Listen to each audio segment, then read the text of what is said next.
फरवरी 2026 एक local party के worker Nashik city police station में कंप्लेंट फाइल करते हैं, जिसमें बताया जाता है कि 20 साल की एक लड़की जो कि टीसीएस में एम्प्लॉय है, उनकी धर्म परिवर्तन कराने की कोशिश की जा रही है और उसे रमजान के दौरान रोजा रखने पर मजबूर किया जा रहा है। मामला धार्मिक परिवर्तन का था, इसलिए पुलिस जल्द ही एक्टिव हो जाती है और मामले की छानबीन शुरू करती है। सबसे पहले पुलिस विक्टिम के घर वालों से मिलती है और जानकारी इकट्ठा करने की कोशिश करती है। पूछताछ के दौरान पता चलता है क्या हाल ही में कुछ दिनों से उनकी बेटी के बर्ताव में चेंजेस देखने को मिले हैं। वो मुस्लिम रीति रिवाज और रिचुअल्स फॉलो करने लगी है और इसके साथ वो रमजान में रोजा भी रखने लगी है। मामला सेंसिटिव था, इसीलिए पुलिस को और ज़्यादा डिटेल्स और प्रूफ की जरूरत थी। इसलिए पुलिस ने एक अंडरकवर ऑपरेशन शुरुआत की, जिसमें 7 महिला पुलिस कांस्टेबल को टीसीएस के अंदर हाउसकीपिंग स्टाफ और क्लीनर स्टाफ के रूप में एंट्री दिलाई।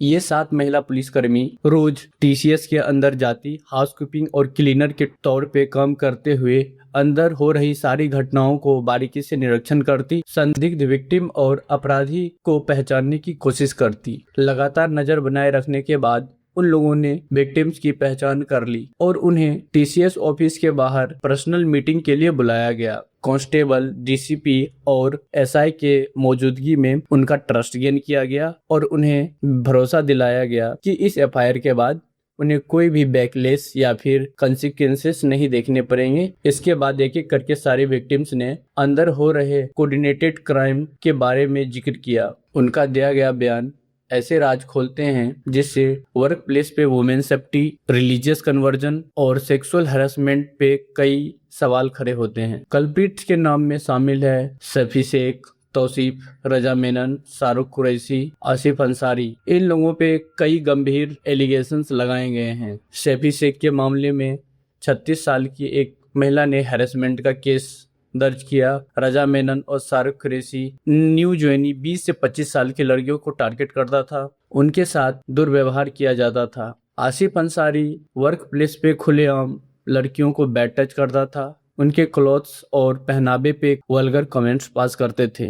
एक मेल विक्टिम भी सामने निकल के आया जो बताते हैं कि उनके साथ डिस्क्रिमिनेशन बस इसलिए किया गया क्योंकि वो रुद्राक्ष की माला पहने थे, रक्षा सूत्र पहने थे। उसके ऊपर extra work pressure, extra shift दिया जाता था और हिंदू देवी देवताओं और इनके रिचुअल्स का अपमान किया जाता था। इस अपमान में कुछ गंभीर आरोप शामिल है, जैसे उनके अनुसार शिवजी की पूजा को वल्गर रिचुअल्स मानते थे, द्रौपदी को चरित्रहीन कहा गया, श्री कृष्ण को एक वुमेनिस्ट के रूप में उन्होंने पेश किया और ब्रह्मा जी के बारे में उन्हें अपने ही बेटी का बलात्कारी बताया गया। ये सिर्फ एक धार्मिक अपमान नहीं था, उनके बचपन से सेल्फ बिलीफ, सेल्फ रिस्पेक्ट और आस्था पर एक गहरी चोट थी। जांच को और गहराई पर ले जाने पर पता चलता है इन सब का सेंट्रल फिगर 30 वर्षीय निदा खान थी, जिसे कंपनी के अंदर इंटरनल कंप्लेंट कमेटी की मेंबर और पॉस एक्ट के अगेंस्ट कंप्लेंट रजिस्टर करने के लिए रखा गया था। जिस लेडी को लड़कियों के हैरेसमेंट से बचाने के लिए कंपनी में एम्प्लॉय किया गया था, वही सबसे ज्यादा लड़कियों के हैरेसमेंट को प्रमोट कर रही थी।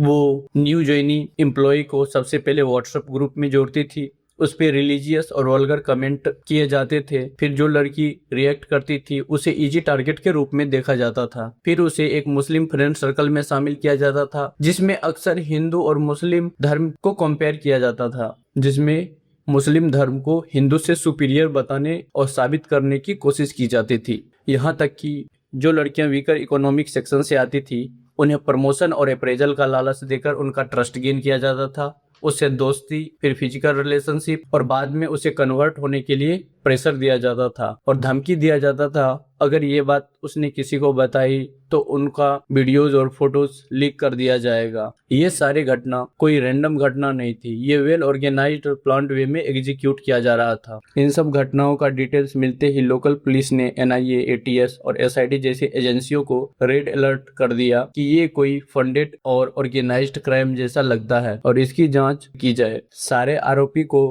गिरफ्तार कर लिया गया, सिर्फ निदा खान की, जो इस ऑर्गेनाइज्ड क्राइम की सेंट्रल फिगर थी, वो अभी भी फरार है।